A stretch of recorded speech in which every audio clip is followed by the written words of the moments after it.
அநாதி தேவனும் அடைக்கலமே, அவர் நித்திய புயங்களும் ஆதாரமே. அநாதி தேவனும் அடைக்கலமே, அவர் நித்திய புயங்களும் ஆதாரமே. இந்த தேவன் என்றென்றும் உள்ள சதா காலமும் நமது தேவன், மரண பரியந்தம் நம்மை நடத்திடுவார். அநாதி தேவனும் அடைக்கலமே, அவர் நித்திய புயங்களும் ஆதாரமே. கருஞ்சத்தாலே எடுத்து கொண்டார் தூய தேவ அன்பே, கருஞ்சத்தாலே எடுத்து கொண்டார் தூய தேவ அன்பே. இவனாந்திரத்தில் நயம் காட்டி உன்னை இனிதாய் வருந்தி அழைத்தார். இந்த தேவன் என்றென்றும் உள்ள சதா காலமும் நமது தேவன், மரண பரியந்தம் நம்மை நடத்திடுவார். அநாதி தேவனும் அடைக்கலமே, அவர் நித்திய புயங்களும் ஆதாரமே. கனக பாதை காரிருளில் தூய தேவ ஒளியே, கனக பாதை காரிருளில் தூய தேவ ஒளியே. அழுகை நிறைந்த பள்ளத்தாக்குகளை அருநீரூற்றாய் மாற்றினரே. இந்த தேவன் என்றென்றும் உள்ள சதா காலமும் நமது தேவன், மரண பரியந்தம் நம்மை நடத்திடுவார். அநாதி தேவனும் அடைக்கலமே, அவர் நித்திய புயங்களும் ஆதாரமே. கிருபை கூர்ந்து மனதுருகும் தூய தேவ அன்பே, கிருபை கூர்ந்து மனதுருகும் தூய தேவ அன்பே. சமாதானத்தின் உடன்படிக்கைதனை உண்மையாய் கர்த்தர் காத்து கொள்வார். இந்த தேவன் என்றென்றும் உள்ள சதா காலமும் நமது தேவன், மரண பரியந்தம் நம்மை நடத்திடுவார். அநாதி தேவனும் அடைக்கலமே, அவர் நித்திய புயங்களும் ஆதாரமே. அநாதி தேவனும் அடைக்கலமே, அவர் நித்திய புயங்களும் ஆதாரமே. வாழ்க்கை செழித்திடுவே தூய தேவ அருளால், வறண்ட வாழ்க்கை செழித்திடுவே தூய தேவ அருளால். மகிழ்ச்சி தலை மேலிருக்கும் சந்தன தவிப்பு முடிப்போம். இந்த தேவன் என்றென்றும் உள்ள சதா காலமும் நமது தேவன், மரண பரியந்தம் நம்மை நடத்திடுவார். அநாதி தேவனும் அடைக்கலமே, அவர் நித்திய புயங்களும் ஆதாரமே. அநாதி தேவனும் அடைக்கலமே, அவர் நித்திய புயங்களும் ஆதாரமே. ஹல்லேலூயா. இந்த நேரத்தை ஆசீர்வதிப்பீராக. எங்களோடு தங்கியும் தொடர்ந்து இருக்கிற பாடல் ஆராதனை வேளைகள், ஆண்டவரே செய்தி வேலை, ஆண்டவரே எல்லாவற்றையும் ஆசீர்வதித்து எங்களை திருப்திப்படுத்தி ஆலயத்தின் பரிபூர்ண நன்மையினால் நிரப்புவீராக. ஆண்டவரே உமது நாமம் ஒன்று மகிமைப்படட்டும். எங்களை தாழ்த்தி வெறுமையாக்கி ஜெபிக்கிறோம் பிதாவே. ஆமென் ஆமென். உட்காருவோம். சரி, என் வளர்ச்சி எப்படி உள்ளது என்கிற தலைப்பில் நம்ம பார்க்க போகிறோம். உலக பிரகாரமான நம்முடைய சரீரத்தின் வளர்ச்சி கிடையாது. ஆவிக்குரிய வளர்ச்சி எப்படி இருக்கிறது? நம்ம எல்லாருமே யோசித்து பார்க்கணும். ஆவிக்குரிய வாழ்க்கையில் நான் எவ்வளோ அளவு உயர்ந்திருக்கிறேன்? எப்படி ஒரு பிசாசின் போராட்டத்தில் மாந்திரிக வல்லமையில் பாதிக்கப்பட்டு இருக்கிற பிள்ளைகள் பரலோக ராஜ்யத்துக்கு போக முடியாதோ, அதே மாதிரி வார்த்தைகளின் படி வார்த்தைகளை கேட்டு அதன்படி செய்யாதவர்கள், வசனத்தை ஏற்றுக்கொள்ள மனம் இல்லாதவர்கள் பரலோக ராஜ்யத்துக்கு போக முடியாது. அப்போ அந்த வார்த்தையை கேட்குறது எவ்வளோ அவசியம் பாருங்கள். வார்த்தையை தொடங்கணுன்னு தூங்க வைக்கிற ஆவிகளை நீங்கள் ஜெயிக்கணும். ஏன் நான் தூங்குறேன்? நிறைய பேர் சொல்லுவாங்க, சுகர் இருக்குது தூங்குறேன், மாத்திரை போடுறேன் தூங்குறேன் அப்படின்னா நீங்கள் நான் ஈவினிங் டைமில் சீக்கிரம் சாப்பிட்டுட்டு என்ன செய்யலாம்? மாத்திரை போடலாம். அது ஒன்றும் அப்படி பெரிய பவர் கிடையாது. நானும் நினச்சிட்டேன் எல்லோரும் போடுறாங்க, நம்மளும் அப்படி தான் போடுறதுக்கு நினச்சிட்டு சாதாரணமாக அந்த விட்டமின் டேப்லெட் போடுவோம் பார்த்தீங்களா, அந்த டேப்லெட்டை போட்டால் கூட உடனே எனக்கு தூக்கம் வர மாதிரி ஒரு ஃபீல் ஆகும். ஏன்னா எல்லோரும் சொல்லி சொல்லி கேட்டிருக்கிற மாதிரி தூக்கம் அதில் தான் வருதுன்னு நான் அது மாதிரி எங்கள் பிள்ளைகள்கிட்ட சொல்வேன். நான் அவங்க சொன்னாங்க, என்னம்மா தூங்கிட்டு இருக்கீங்க? இல்லை மாத்திரை போட்டேன் தூங்கினேன்.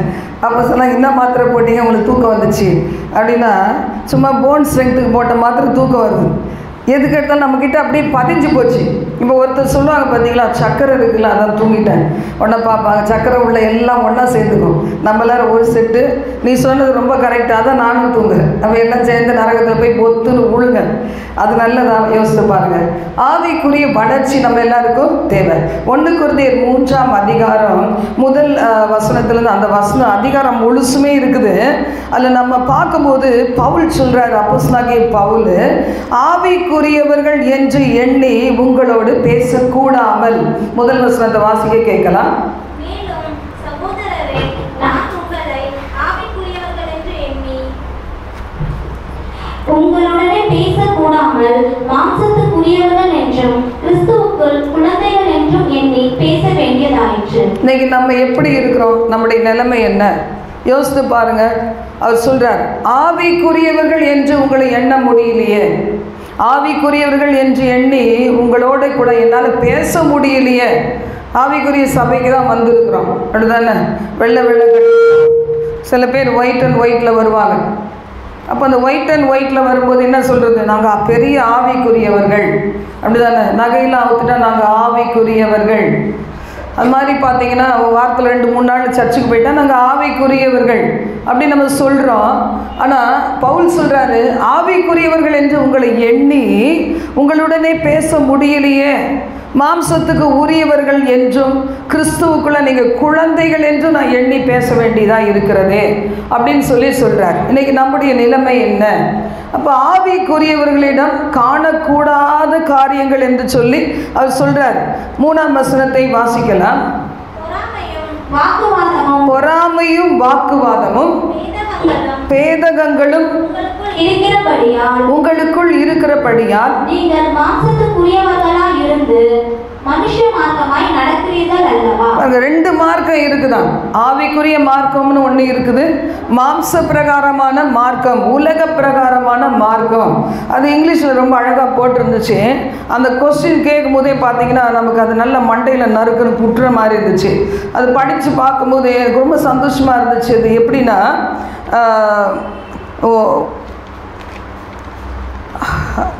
R you not acting like mere humans அப்படின்னு வருது. அப்படின்னா என்ன அர்த்தம்? ஒரு நீங்கள் இன்னும் இந்த உலக பிரகாரமான பார்த்தாச்சா, நேராக பார்த்தா நேராக பரலோகம் போகலாம், சைடில் பார்த்தா எங்கே போகலாம்? நரகத்துக்கு போகலாம். உன் கண் இமைகள் நேராய் நோக்க கடவுது, வலதுபுறம் இடதுபுறம் பார்க்காம இருந்தால் பரலோகத்துக்கு போகலாம், நரகத்துக்கு போக தீர்மானிச்சிட்டா எப்படி வேணால் போகலாம். இந்த இடத்துல நம்ம வாசிக்கிறோம், are you not acting like mere humans. சாதாரண உலக மனுஷன் எப்படி நடந்துக்கிறாங்களோ அதே மாதிரி ஆலயத்துக்கு வர நீங்கள் நடந்து கொள்ளுகிறீங்களே அப்படின்னு சொல்லப்பட்டிருக்கிறது. அப்போ என்ன காணப்படக்கூடாது? இதில் என்ன 3 காரியங்கள் சொல்லப்பட்டிருக்கிறது? பொறாமை, வாக்குவாதம், பேதகங்கள். பேதகம் அப்படின்னா அது என்ன சொல்கிறது? ஒருத்தரோட ஒருத்தர் சண்டை போட்டுக்கிறது. மனசில் என்ன இல்லை, ஒரு மனுஷனுக்குள்ளே எது இருக்குதோ அதை தான் நம்ம வெளியே கொடுக்க முடியும். அப்போ மெயின் டாபிக் என்ன இன்னைக்குன்னா, பொறாமை, வாக்குவாதம், பேதகங்கள் யாற்று இருக்குதோ அவங்க உலக மனிதர்கள், சாதாரண மக்கள். ஆவிக்குரிய மக்களே கிடையவே கிடையாது. இந்த 3 ஸ்வாவம் இல்லைன்னா, ஆவிக்குரிய மக்கள் இந்த ஸ்வாவம் இருந்துச்சுன்னா, பொறாமை, வாக்குவாதம், பேதகங்கள் இருந்தால் ஒரு டிரான்ஸ்லேஷனில் போட்டிருக்குது ஆன்மீக மக்களே கிடையாது. அப்படின்னா புரியும்ல உங்களுக்கு? ஆன்மீக மக்கள் அப்படின்னா, ஆன்மீக மக்கள் என்ன செய்வாங்க? கலர் ட்ரெஸ்ஸில் கலர் ட்ரெஸ்ஸில் என்ன செய்வாங்க? நாங்கள் ஆன்மீக மக்கள்ன்றதை காமிச்சிக்குவாங்க. பல புறஜாதியில் நம்ம மாத்திரம் என்ன சும்மா இழைச்சவங்களே கிடையாது. வெள்ளை புடவையை கட்டிக்கிட்டு ஒரு எண்ணெயை போட்டு கொண்டை போட்டோம்னா நம்ம யார்? ஆன்மீக மக்கள். ஆனால் கர்த்தருடைய வார்த்தை சொல்லுது, உங்ககிட்ட பொறாமை இருக்குது, உங்ககிட்ட வாக்குவாதம் இருக்குது, உங்ககிட்ட பேதகம் இருக்குது, அப்புறம் எப்படி நீ சொல்லலாம்? அது இங்கிலீஷ் பைபிளில் போட்டிருக்குது, envy, strife, divisions among you அப்படி போட்டிருக்கு. இந்த 3 தான் அதனுடைய டிரான்ஸ்லேஷன். அப்போ அதனுடைய என்னது தமிழில் சொல்லணும்னா பொறாமை, வாக்குவாதம், பேதகங்கள். அப்போ அது நம்ம கூட இருந்தால் ஆவிக்குரியவர்கள் இல்லைன்னு பார்க்குறோம். அப்போ ஒரு குழந்தைய இருக்குது, எப்பவுமே ஒரு குழந்தை வயிற்றுக்குள்ளே ஃபார்ம் ஆகி அது வளர்ந்து கிளந்து அது 9 மாதத்தில் அது பிறந்து 10 மாதமா பிறந்து அதுக்கப்புறம் என்ன செய்யுது? கொஞ்சம் கொஞ்சமாக வளருது, அப்புறம் பெரிய ஆளாக மாறுறோம். அப்போ குழந்தைகள் எப்படி வளர்ச்சி அடைய முடியும்? குழந்தைகளுக்கு எடுத்த உடனே நல்லா அது பிரியாணி, நம்ம தின்ற பிரியாணியில் கொஞ்சத்தை கொடுப்போம்னு சொன்னால் அந்த குழந்தை சாப்பிட முடியுமா? செத்தே போயிடும். அதுக்கு என்ன கொடுக்கணுமோ அதை தான் கொடுக்கணும். அப்போ அந்த குழந்தைகிட்ட என்ன இருக்கணும் அப்படின்னு சொன்னீங்கன்னா, குழந்தை அதாவது 1 பேதுரு 2ஆம் அதிகாரத்தில் முதல் 7 வசனங்களை நம்ம வாசிக்க கேட்கலாம். 1 பேதுரு 2 முதல் 7 வசனங்கள்.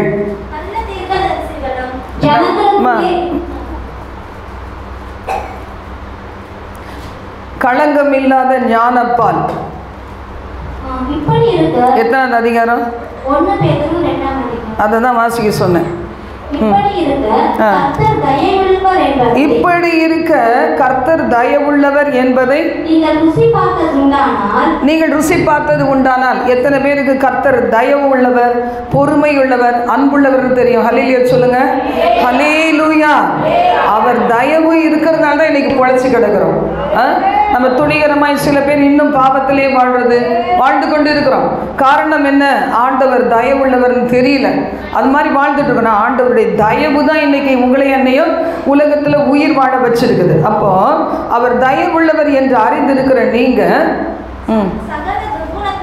சகல துர்குணத்தையும் சகலவித கபடத்தையும் ஜீசஸ் வஞ்சகத்தையும்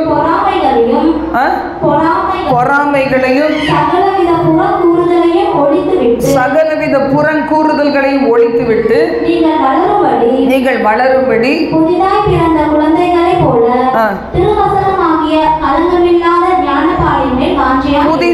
பிறந்த குழந்தைகளைப் போல களங்கமில்லாத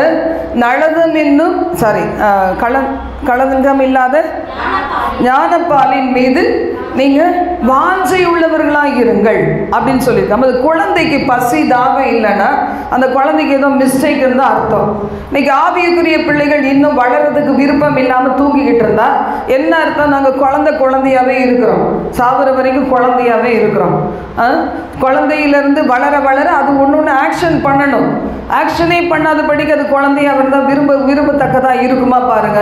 ஒரு 18-20 வயசு பையனோ பொண்ணோ அது குழந்தை மாதிரி அம்மான்னு இழுத்து பேசிக்கிட்டு நீ பல்ல விளக்கி விடு, நீ சாப்பாடு ஊட்டு அப்படின்லாம் அந்த மாதிரி ஆக்ஷன் போட்டுச்சுன்னா நான் பார்க்கறதுக்கு நல்லா இருக்குமா? இன்னைக்கு நம்மளை யோசித்து பாருங்க.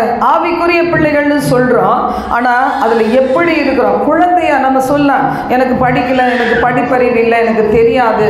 அப்போ தெரியாதுன்னா களங்கமில்லாத ஞானப்பாலின் மேலே வாஞ்சையுள்ளவர்களாக இருங்கள். அப்போ கர்த்தருடைய வார்த்தை சொல்லுது, குழந்தைக்கு என்ன வேணும்? பசி தாகம் வேண்டும். மத்தேயு 5ஆம் அதிகாரம் 6ஆம் வசனத்தை வாசிப்போம்.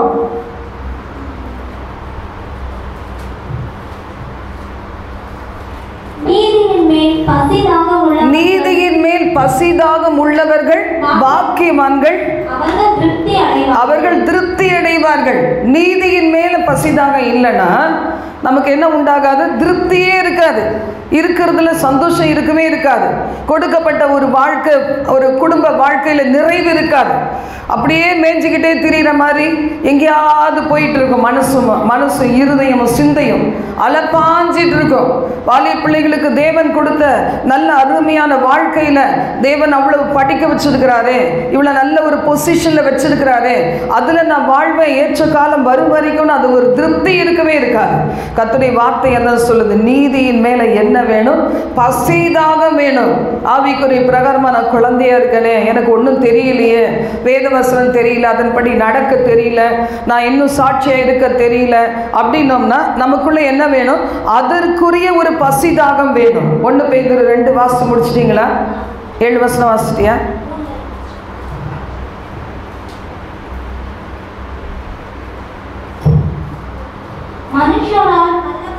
மனுஷரால் தள்ளப்பட்டதாயினும் தேவனால் தெரிந்து கொள்ளப்பட்டதும்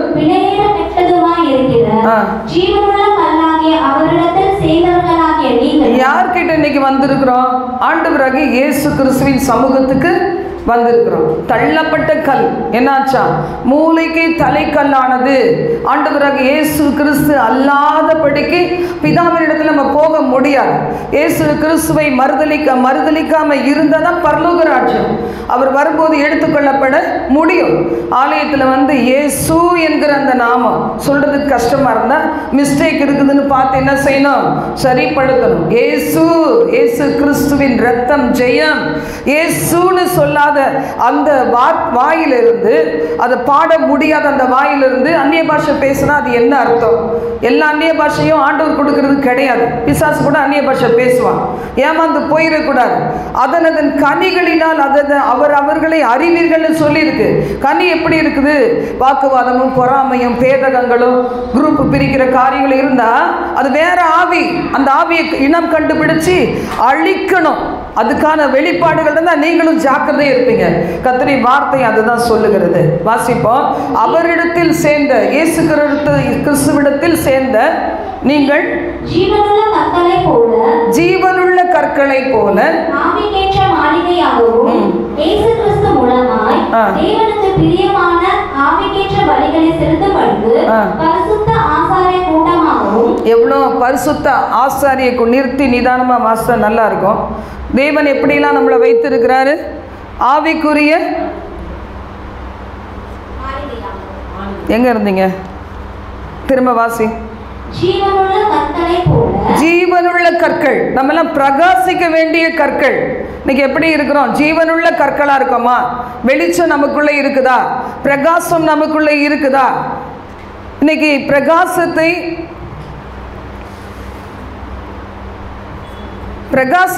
உடையவர்களாக நம்ம இருக்கிறோமா? ஏசாயா அதிகாரத்தில் சொல்லியிருக்கு, உதிக்கிற உன் வெளிச்சத்திடத்திற்கு ராஜாக்கள் வருவார்கள். நீங்கள் ஸ்கூல் போகிறீங்களோ, காலேஜ் போகிறீங்களோ, வீட்டில் இருக்கீங்களோ, பிஸ்னஸ் பண்ணுறீங்களோ, ரோட்டில் நடந்துக்கிட்டு இருக்கீங்களோ, உங்களுக்குள்ள என்ன இருக்கணும்னு ஆண்டவருடைய வார்த்தை சொல்லுது. உதிக்கிற ஒரு வெளிச்சம் இருக்கணும். முகத்தில் என்ன இருக்கணும்? வெளிச்சம் இருக்கணும். இன்னைக்கு முடிச்ச உடனே வெளிச்சம் வரும். இப்போ எப்படி இருக்குது? வயிற்றுக்கு என்னமோ கலக்கி கொடுத்த மாதிரி இருக்குது. அது எப்படி இருக்கும்? அப்படித்தான் கொடமுடன் சத்தம் கேட்கும். வாழ்க்கை திருந்தும், மனசு திருந்தும். அதுக்கு தான் இதெல்லாம் கொடுக்குறது. சில பேருக்கு இது எப்படி இருக்கும்?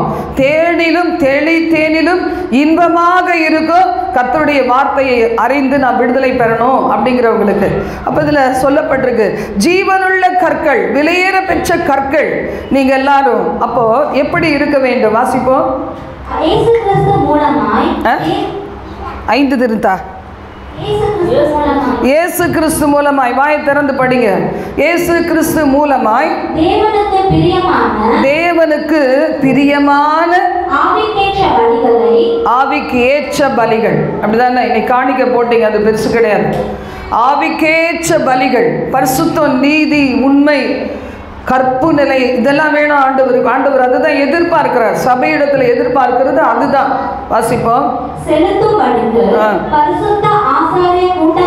பரிசுத்த ஆசாரிய கூட்டமாக கட்டப்பட்டிருக்கிறோம். இன்னைக்கு நம்ம குடும்பம் எப்படி இருந்தாலும், பேக்ரவுண்ட் எப்படி இருந்தாலும், இன்னைக்கு நாம எப்படி இருக்கிறோம்? பரிசுத்த ஆசாரிய கூட்டமாகவும் கட்டப்பட்டு வருகிறீர்கள். அந்தபடியே இதோ தெரிந்து கொள்ளப்பட்டதும் விலையேற பெற்றதுமாய் இருக்கிற மூலைக்கல்லை சீயோனில் வைக்கிறேன். ஆண்டவர் இயேசுதான் மூலைக்கல்.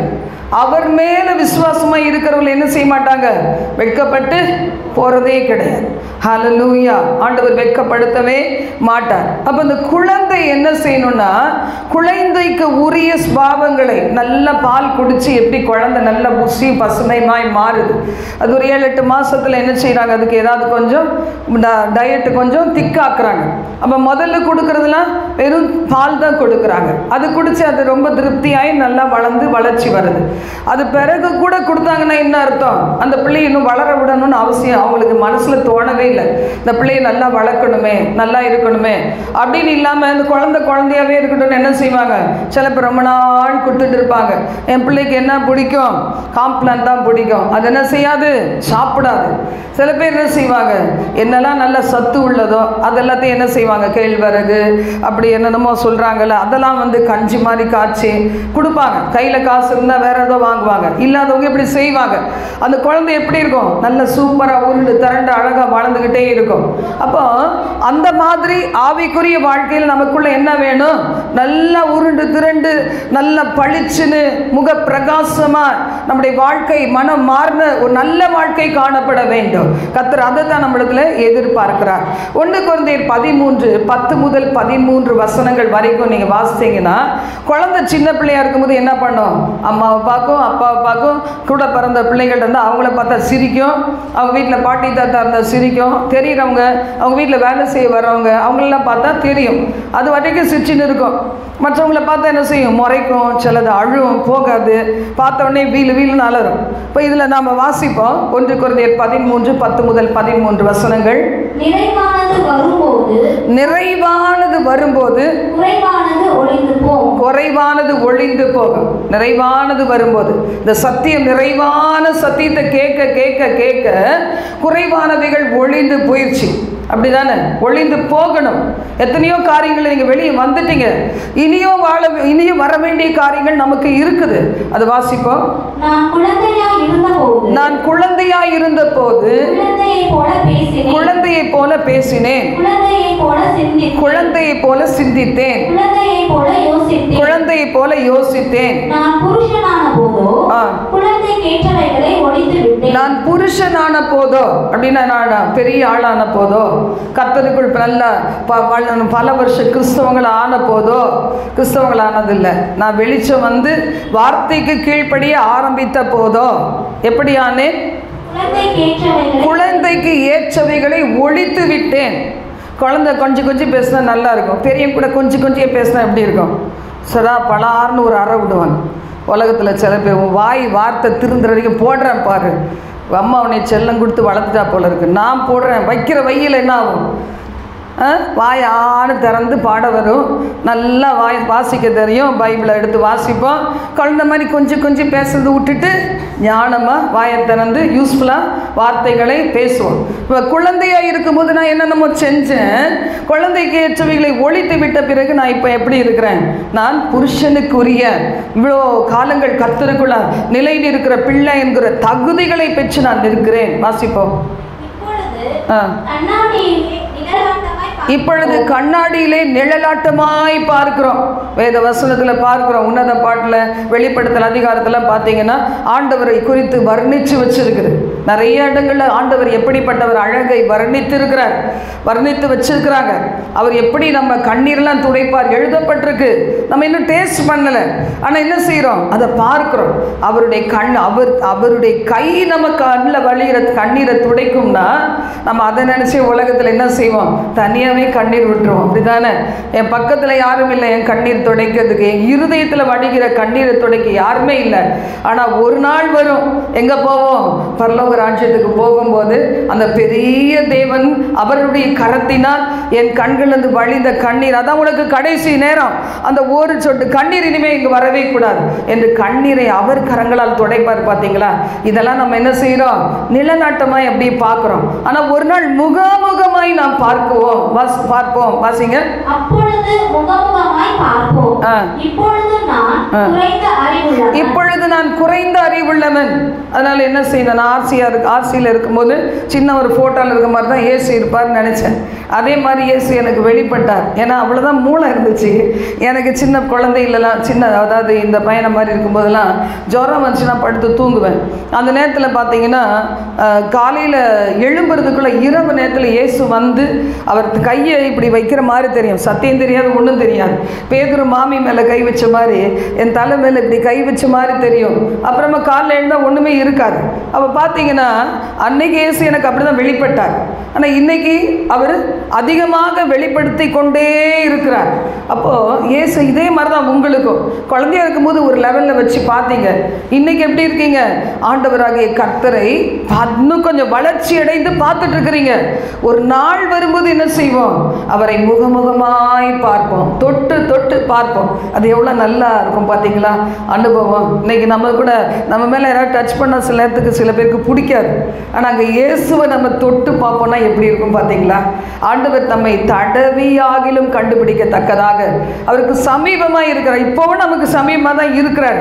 ஆனால் நம்ம என்ன செய்யலை, அந்த அனுபவத்துக்குள்ளே இன்னும் போகலை. கர்த்தருடைய வார்த்தை சொல்லுது, சுத்தமுள்ளவர்கள், இருதயத்தில் சுத்தமுள்ளவர்கள் பாக்கியவான்கள், அவர்கள் தேவனை தரிசிப்பார்கள். சுத்தமுள்ளது குழந்தை பார்த்தீங்களா, கள்ளங்கபடம் இல்லாதது. அம்மா அடிச்சுட்டு சாப்பாடு கொடுத்தா கூட அது சாப்பிட்றோம். அது வயிறு பசி, அது ஒன்று தான் தெரியும். அடிச்சதெல்லாம் மறந்து போயிருக்கும். இப்போ எனக்கு வயிறு பசி, எதையோ கொடு. அதுவே பெரிய ஆளாக இருந்தால் என்ன பண்ணியிருக்கோம் யோசித்து பாருங்கள். அப்போ கர்த்தர் நல்லவர். 13 வரைக்கும் வாசிச்சியா, வாசிங்க. அப்பொழுது நான் அறியப்பட்டிருக்கிறபடியே அறிந்து கொள்ளுவேன். இப்பொழுது விசுவாசம், நம்பிக்கை, அன்பு இம்மூன்றும் நிலைத்திருக்கிறது. இப்பொழுது விசுவாசம், நம்பிக்கை, அன்பு. ஆண்டவர் மேல விசுவாசம், கர்த்தர் மேல நம்பிக்கை, கர்த்தர் மீது அன்பு எல்லாம் நிலைத்திருக்கிறது. இது மூன்றும் இருக்கிறது. இவைகளில் அன்பே பெரியது. அப்போ பாருங்க, விசுவாசம் இருக்கலாம், நம்பிக்கை இருக்கலாம், அன்பு இல்லைன்னா என்ன ஆகும்? அன்பு இல்லாததுக்கு தன்மை என்ன? அன்பு எப்போதாலும் மற்றவங்களுக்கு தீமை செஞ்சுட்டே இருக்கும், தீமை செஞ்சுட்டே வரும். எதை செய்தாலும் நீ கர்த்தரை மகிமைப்படுத்தின ஆண்டவருடைய வார்த்தை சொல்லுது. எதை செஞ்சாலும், உண்ணும் போதோ, உடுக்கும் போதோ, ஏதாவது சாட்சி சொல்லும் போதோ, ஊழியம் செய்யும் போதோ, தேவனை மகிமைப்படுத்து, தேவனை மகிமைப்படுத்து, தேவனை மகிமைப்படுத்தினா சிலதுகள் தன்னையே மகிமைப்படுத்திக்கும். அது வேற ஆவி. கண்டுபிடிச்சிங்கன்னா நல்லா தெரிஞ்சு போயிடும். என்னால் தான் நான் தான். ஒரு நாள் என்ன செய்யணும், நான் தான் லூசிஃபர் அங்கேருந்து பிடிச்சி தள்ளி விட்டார்.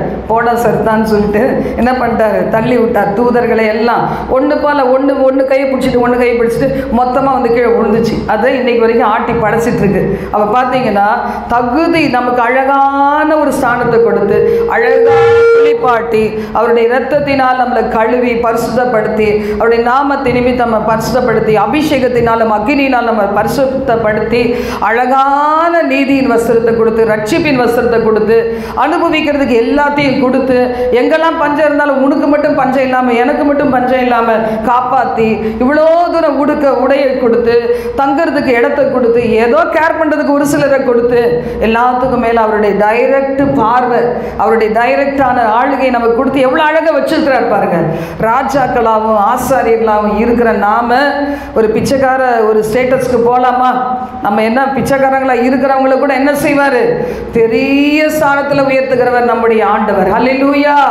சிறியவனை புழுதியிலிருந்தும் எளியவனை குப்பையிலிருந்து உயர்த்துகிற தேவன் நம்முடைய தேவன்.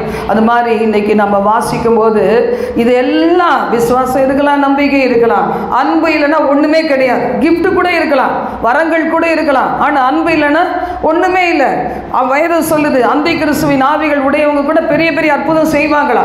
அதெல்லாம் மேட்டரே கிடையாது. அன்பு இருக்குதா, தன்மையா, அந்த பரிசுத்தமான அந்த ஆவியின் கனி இருக்குதா, அதுதான் மெயின். நீதிமொழிகள் 23:13 வாசிப்போம்.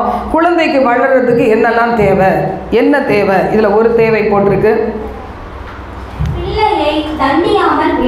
பிள்ளையை தண்டியாமல் விடாதே, அவனை பிரம்பினால் அடித்தால் அவன் சாகான். சாவான் இல்லை, சாகான், செத்து போக மாட்டான். அப்படி தானே? சாவானுக்கும் சாகானுக்கும் நிறைய வித்தியாசம் இருக்கு. வாயை விரிவாய் திற, இயேசுவின் நாமத்தினார். அதில் என்ன சொல்லியிருக்கு? எதற்காக கண்டிக்க வேண்டும்? அந்த ஒழிய வேண்டிய அறியாமைகள் ஒழியறதுக்கு கண்டிக்க வேண்டும். அதை இன்னைக்கு சின்ன குழந்தைகள் அடித்தா நாளைக்கு மறந்து போயிடும். அப்படி தானே? சின்ன பிள்ளைலாம் அந்த காலத்தில் சூடு வைப்பாங்க, இந்த காலத்தில் என்ன செய்யும்? அதுக்கு பிடிச்சி சூடு வச்சிடும் போல இருக்குது.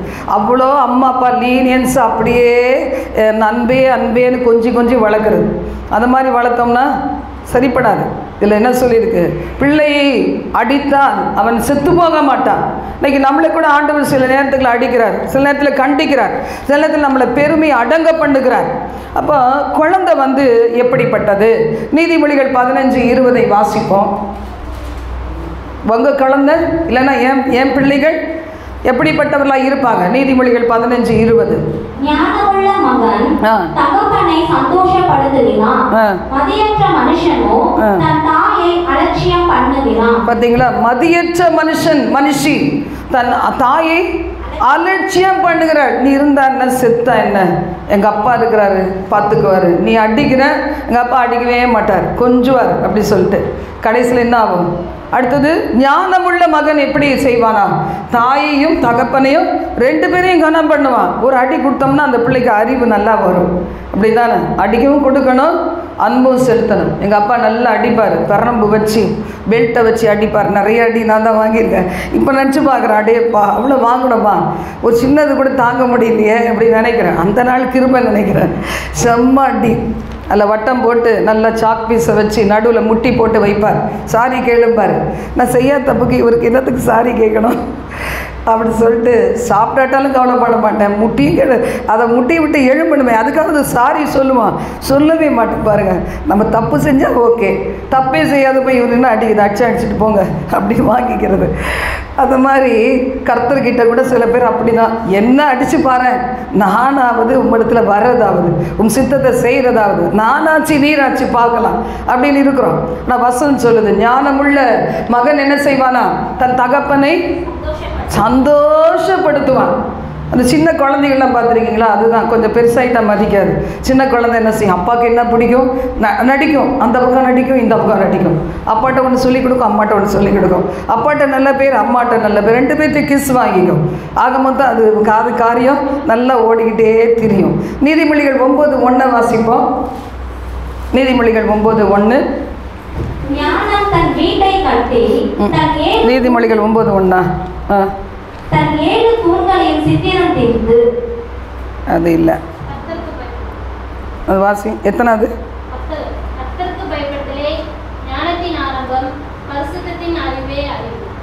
கர்த்தருக்கு பயப்படுகிற ஒரு பயத்தை என்ன செய்யணும்? பிள்ளைகளுக்கு சொல்லிக் கொடுக்கணும். ஆலயத்துக்கு வந்தால் என்ன செய்யணும்? உட்கார்ந்துருக்கணும். வீட்டுக்கு போனால் உனக்கு நல்லா சாப்பாடு கொடுப்பேன் நீ இப்போ சொல்லணும். அப்போல்லாம் நீ வீட்டுக்கு வா பார்த்துக்கிறேன், போடுற உதையில் அப்படின்ட்டா போதும். அம்மா அப்பா பின்னா பக்கத்தில் அமைதியாக உட்கார்ந்த காலமெல்லாம் இருக்குது. இப்போ ப்ளீஸ் பண்ண வேண்டும். ஐஸ்கிரீம் வேணுமா? அமைதியார். நான் சர்ச்சில் அமைதியார். இதுக்கு கூலி ஐஸ்கிரீம். இந்த லெவல் போயிடுச்சு. நீதிமொழிகள் 13:1 வாசிங்க. ஞானமுள்ள மகன் தகப்பனுடைய போதகத்தை கேட்கிறான். பரியாசக்காரன் என்ன செய்ய மாட்டான்? கடிந்து கொண்டா செவி கொடுக்க மாட்டான். நீ என்ன சொல்றது, நான் என்ன கேட்கறது? அப்போ ஆவிக்குரிய குழந்தைகளாக இருக்கிற நாம புருஷர்களாக திடத்தன்மைகளோடு நம்ம வாழணும் அப்படின்னு சொன்னோம்னா நம்ம என்ன செய்யணும்? ஞானமுள்ள பிள்ளைகளை போல போதகத்தை கேட்டுக்கொள்ள வேண்டும் என்று வேதம் சொல்லுது. நீதிமொழி 23-24 படிச்சிட்டீங்களா? அப்போ ஒன்று படிச்சிட்டீங்களா? நீதிமானுடைய தகப்பன் என்ன செய்வானா? மிகவும் களி கூறுவான். நினைச்சு பாருங்களேன். நம்ம பிள்ளைகளை பெத்து எடுக்கிறதுல பெரிய சந்தோஷம் கிடையாது. வளர வளர அதுங்க ஒரு கல்யாணம் முடிச்சு அதுங்க பிள்ளைக்குட்டியை பெற்று வளர்ந்தா கூட அவங்கள நினைக்கும் போதே நமக்கு சந்தோஷம் பெருசாக இருக்கணும். அதுதான் உண்மையான சந்தோஷம். அதான் இயேசு சொன்னார், நீங்கள் போய் கனி கொடுக்கவும் உங்கள் கனி நிலைத்திருக்கவும் உங்களை நாட்டினேன் அப்படின்னு சொன்னார். நீங்கள் கனி கொடுக்கும்படி நான் என்ன செய்கிறேன்? உங்களை சுத்தம் பண்ணுகிறேன், அடிக்கிறேன், உதைக்கிறேன், அப்படிதானே, புடம்பிடுகிறேன் அப்படிலாம் சொன்னார். அப்போது சில நேரத்தில் ஆயத்தில் இதுதான் வழி, எல்லா வழியும் க்ளோஸ் பண்ணிடுவார். நம்ம அப்போ தான் ஆண்டவரை பார்ப்போன்றதுனால வழியெல்லாம் க்ளோஸ் பண்ணிடுவார். ஆனால் ஒரு வழியை திறப்பார் ஆண்டவர். எப்போ நம்ம ஆயத்தமாக இருக்கும்போது, ஆண்டவரே நான் நினச்சி பார்த்ததெல்லாம் நடக்கலை, நீங்கள் நினச்சது நடக்கட்டும் அப்படின்னு சொல்லும்போது கர்த்தர் வாசலை திறப்பார். ஹல்லேலூயா, ஹல்லேலூயா. சின்ன பிள்ளைகள் கூட பார்த்தீங்கன்னா ஒரு கையை தான் வெட்டிக்குதுன்னு வச்சுக்கோங்க. ஒரு 10 வயசு பிள்ளை கையை வெட்டிக்கிட்டு அதுக்கு பிளட்டு வருது, என்ன பண்ணணும்னு தெரியல. ஆக மொத்தம் வீட்டில் இருக்க என்னெல்லாம் துணி கிடக்குதோ எல்லாத்தையும் வச்சு அப்படி பண்ணி பார்க்கும், இப்படி பண்ணி பார்க்கும், எல்லா சேட்டையும் பண்ணி பார்த்து முடிச்சுட்டு இன்னும் பிளட்டு வந்துட்டே இருந்துச்சுன்னா என்ன செய்கிறோம்? ஓடி போங்க, அம்மா எனக்கு ஹெல்ப் பண்ணுங்க, அப்பா ஹெல்ப் பண்ணுங்க, யாராவது ஹெல்ப் பண்ணுங்க. அப்போ அவங்க அம்மா அப்பா தான் அந்த காயத்தை கட்டுவாங்க, பார்த்துருக்கீங்களா? அதை மாதிரி இன்னைக்கு சில பேர் காயம் வந்துச்சுன்னா தெரியாது, இப்படியே போட்டு தொங்க விட்டுட்டு இருக்கும். கையில் அடிபட்டுச்சுன்னா அது பிளட்டெல்லாம் இப்படியே போகும், அதுக்கு இப்படி வைக்கணும்னு தெரியாது. அது அம்மாவுடைய துணையோ அப்பாவுடைய துணையோ எல்டர்ஸுடைய துணையோ தேவை. அதே மாதிரி தான் ஆண்டவர்கிட்ட நிறைய நேரம் நம்ம என்ன செய்கிறோம்? ஒரு மாதிரி ஃபைட் பண்ணுகிறோம், ஒரு மாதிரி கீழ்ப்படிய விரும்ப மாட்டோம். ஆனால் கடைசியில் எல்லாம் முயற்சி செய்து பார்த்துட்டு முடியல ஆண்டவரே உங்கள் சித்தம்ட்டா போதும், அருமையாய் நடத்துவார். அப்போ தான் குழந்தை என்ன செய்து வளர்ச்சி அடைந்ததுன்னு அர்த்தம். இன்னைக்கு ஆண்டவர் சொல்கிறாரு, நீ என்ன செய்ய, சின்ன பிள்ளைங்க பார்த்தீங்களா, அவங்க அப்பா மாதிரி ஆக்ஷன் பண்ணும், அம்மா மாதிரி ஆக்ஷன் பண்ணும், எதெல்லாம் பார்க்குதோ ஆக்ஷன் பண்ணும். நம்ம யாரை பார்க்குறோமோ அப்படி நடக்கணும். அப்போ தான் நம்ம மெச்சூர்டு கிறிஸ்டியன், வயசு முதிர்ந்த கிறிஸ்தவர்கள்னு அர்த்தம். சும்மா சர்ச்சுக்கு போகிறது பிரயோஜனமே கிடையாது. அப்போ ஆண்டவருடைய வார்த்தை என்ன சொல்லுது? அப்போ குழந்தை வளரணும், அதுக்கு என்ன தேவை? கொஞ்சம் கண்டிப்பு தேவை. 1 கொரிந்தியர் 13:11 முதல் 15 வரைக்கும் நம்ம வாசிச்சிட்டோமா? அப்போ ஒரு நஷ்டப்பட்ட வாழ்க்கை நமக்கு தேவையா? கீழ்ப்படியாத பிள்ளைகள் நஷ்டப்பட்ட வாழ்க்கையை அது அனுபவிக்குது. சின்ன பிள்ளைங்க பாருங்க, சில நேரம் கேட்பேன், ஏன்பா நீ ஸ்கூலுக்கு போகல, எனக்கு படிப்பு வரல, ஸ்கூலுக்கு போகல, கஷ்டப்பட்டு படித்தா பாஸ் பண்ணியிருக்கலாமே, நீ ஃப்யூச்சரில் என்ன பண்ணுவேன்? அப்படி தான் நான் கேட்பேன். நான் ஒரு அம்மா அப்பாவுடைய கஷ்டத்துக்கு பிள்ளைகள் பலியாகக்கூடாது. கஷ்டப்பட்டு ஒழிச்சு பிள்ளைகளை படிக்க வைக்கணும். அப்போ தான் அவங்க உயர்ந்த அடைக்கலத்தில் இருப்பாங்க. இது இன்னைக்கு நிறைய பேருக்கு தெரியுது. ஆனால் சண்டே கிளாஸ்க்கு விடணும், தினம் படிக்க வைக்கணும், தினம் சர்ச்சுக்கு கூட்டிகிட்டு வரணுன்றது நிறைய பேருக்கு தெரியல. இன்னைக்கு அலட்சியமாக விட்டுட்டா எதை விதைக்கிறோமோ அதை தான் அறுக்க முடியும். நல்லா பார்த்து வளர்த்தா கூட அந்த பிள்ளை ஒரு காலேஜ் போகும்போது கொஞ்சம் இடறி போகுது, அதுக்கு பிறகு கல்யாணம் முடிஞ்சால் இடறி போகுது, வாலி பிராயத்தில் அதனால் முடிஞ்ச தப்பெல்லாம் பண்ணதுக்கு ட்ரை பண்ணுது. ஆனால் ஆண்டவர் மட்டும் அவர் முன்னறிஞ்சிட்டாருன்னா 2 உதை கொடுத்து கரெக்டான பாதையை கொண்டு வந்துடுவார். எப்படி பிள்ளைக்கு தண்டனை கொடுக்குறோமோ, அடங்காத பிள்ளைக்கு பெல்ட்டு தேவைப்படுது, அடங்காத பிள்ளைக்கு எப்படி என்ன பெரம்பு தேவைப்படுது, அடங்குற பிள்ளைக்கு வார்த்தை சொன்னாலே உடனே ஒரு வார்த்தைக்கு அடங்கும். அப்படி எங்கள் அப்பா அடிச்சிட்டாங்கன்னா அன்றைக்கி ஈவினிங் நிறைய டிஃபன் என்ன சொல்கிறது, ஸ்நாக்ஸ் அத்தனையும் வந்துடும். ஹோட்டலில் இருக்க ஸ்நாக்ஸ் அப்போவே காஸ்ட்லியாக இருக்கும், அந்த மாதிரி தான் வந்து ஃபுல்லாக நிரம்பி போயிடும். ஏன்னா நான்வெஜ் எனக்கு பிடிக்காது, அப்போல்லாம் இப்போவும் பிடிக்காது தான், கொஞ்சம் சாப்பிடுவேன் வேறு வழி இல்லாமல். அப்போ பார்த்தீங்கன்னா என் நான்வெஜ் பிடிக்காது, அதனால் பார்த்தீங்கன்னா ஹோட்டலுக்கு பஜ்ஜி போண்டா அது இது எல்லாம், அது ஐஸ்கிரீம் என்ன கிடைக்குதோ எல்லாம் வந்துடும். அப்போ என்னடா இவரை எப்படி நம்புறது? அப்போ தெரிஞ்சது என்ன, எங்கள் அப்பா குடும்பக்காரர் தான் தெரிஞ்சிச்சு, நல்லவர்னு தோணவே இல்லை. இன்றைக்கி நிறைய பேர் அப்படி தான், ஆண்டவர் எப்போ தான் என்னை அடிச்சுட்டே இருக்கிறார், தொட்டுது, அவர் என்ன செய்கிறதில்ல, என்னை அணைத்து கொள்ளுகிறதே இல்லை, எப்போ தான் அடிக்கிறாரு, இவர் யார் அப்படின்னு சொல்லி நிறைய பேர் நினைக்கிறோம். ஆனால் எதுக்காக தேவன் கண்டிக்கிறாரு? இந்த உலகத்தில் ஏதோ எல்லாத்தையும் கொடுத்து வயிறு முட்டை சாப்பிட்டு நல்ல பெரிய ஆள் ஆகுன்றதுக்கு இல்லை, நம்ம பரலோகத்துக்கு வரணும் தான் ஆவிக்குரிய அந்த வார்த்தையை கொடுக்குறாரு. நிறைய பேர் பாருங்க, சத்தியம் கேட்டப்புறம் நான் நம்ம டீமில் பார்க்குறேன், பிசாசின் பிடியில் இருக்கவங்க, பில்லிசுனி கட்டில் இருக்கவங்களாம் விடுதலை பெற்றிருக்கிறீங்க. ஏன்னா இதோட நான் பரலோகத்துக்கு போக முடியாது, ஆனால் நான் என்ன செய்கிறேன், நான் பாவத்தை விட்டுறேன், நான் இனிமேல் அந்த பிசாசுக்கு இடம் கொடுக்க மாட்டேன்னு நிறைய பேர் திருந்திருக்காங்க, சந்தோஷமாக இருக்குது. அப்போ சத்தியம் கேட்கலன்னா எப்படி விஷயம்? சும்மா எண்ணெய் போட்டு ஜெபம் பண்ண போயிருமா? அது ஒரு தற்காலிகமானது தான். நிரந்தரமாய் பரலோக ராட்சி வரைக்கும் போகணும்னா தேவனுடைய வார்த்தையை நாம் அங்கீகரிக்கணும். தேவன் நம்மை ஆசீர்வதிப்பார்.